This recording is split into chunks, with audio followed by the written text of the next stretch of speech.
देखो पिछली बार मैंने बोला था कि 76 जाएगी कट ऑफ, 78 जाएगी कट ऑफ, 78 +-2 मैंने बोल दिया था, ठीक है। लेकिन मेरा तो मानना था 75 जाएगी। अब बस हमारे अनमोल सर ने ये बोल दिया कि भाई नहीं, आप थोड़ा सेफर साइड खेलो, तो मैंने 78 डाल दिया। किस बेसिस पे डाला था? इस बेसिस पे कि सवाल कैसे आए हैं। जहां पे एलिमिनेशन काम नहीं कर रहा था, ऐसे 47 सवाल थे, आधा पेपर इस टाइप का बना हुआ था जहां पे एलिमिनेशन काम नहीं कर रहा था, ठीक है। इस बेसिस पे हमने कुछ एनालिसिस करके ये निकाला था, हाँ 75 के आसपास जाएगी, और फिर हमने फाइनल रिपोर्ट लेकिन 78 करा था, 76 गई।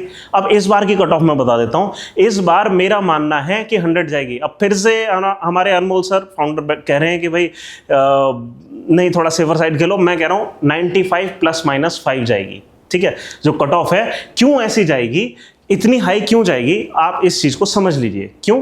जहां पे एलिमिनेशन काम नहीं कर रहा, ऐसे इस बार खाली 14-15 ही सवाल आए हैं, ज्यादा सवाल नहीं आए, और वो भी आसान वाली साइड पर हैं।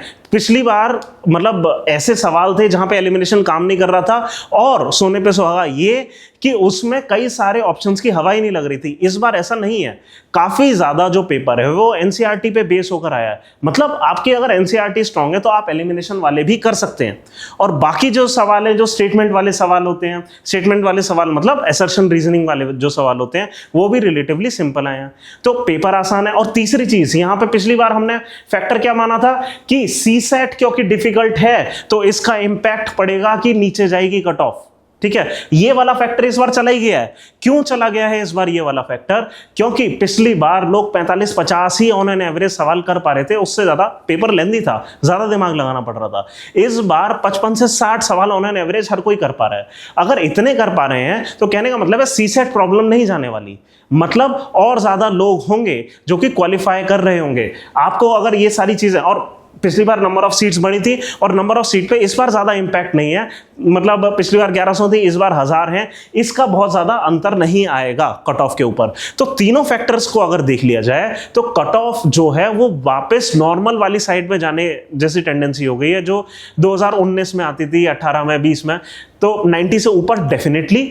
और इस टाइप का पेपर लास्ट टाइम 2018-19 में आया था, उस समय कट ऑफ 98 गई थी। तो मैं तो 100 के आसपास मान रहा हूं, बट ठीक है, सेफर साइड में रहते हैं, 95 +-5, ठीक है। अगर आपका 100 के ऊपर जा रहा है स्कोर, तो डेफिनेटली आप तैयारी करिए मेंस की, कोई ऑप्शन ही नहीं है, आप टाइम वेस्ट नहीं कर सकते। आपके 15 दिन वैसे ही शिफ्ट हो गए क्योंकि प्रीलिम्स शिफ्ट हो गया था, टाइम बचा नहीं है, करिए तैयारी। 90 से ऊपर बन रहे हैं, आपका चांस है, आपको करनी है तैयारी, हर हाल में तैयारी करनी है, ठीक है।